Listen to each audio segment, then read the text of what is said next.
Nauwi naman sa Oplan Tokhang ang pagpapasara sa isang illegal na dump site sa Laguna Lake.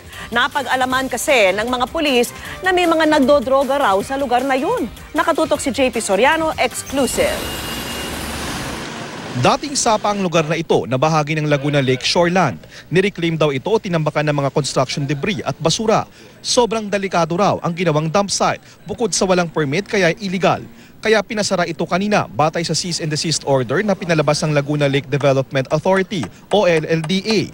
Pinaalis na rin sa lugar ang di bababa sa 10 lalaking nakatira at tumatayong caretaker ng isang Filipino-Chinese businessman na pinaghahanap na.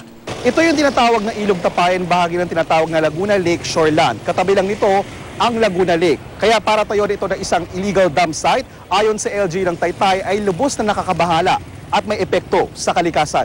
Pumapayag sila na tambakan ng basura ang kanilang mga property para lang tumaas.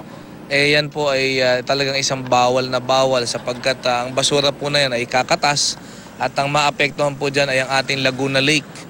At alam niyo naman, ang Laguna Lake is one of the sources of our fresh water. Ganon din, isa yan sa resources ng ating pagkain. Naharap sa iba't ibang environment violations ang may-ari ng lupa, tulad ng paglabag sa Republic Act 9003 o Ecological Solid Waste Management Act kung saan ipinagbabawal sa batas ang open dumping. Pero ang closure operation nagtapos sa Oplan Tokhang.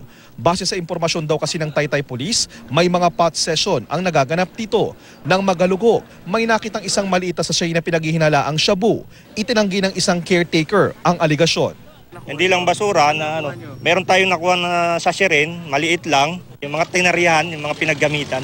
Wala po akong nakikita dito. Wala po. So walang nagdadrug sa loob? Wala po. JP Soriano, nakatutok 24 oras.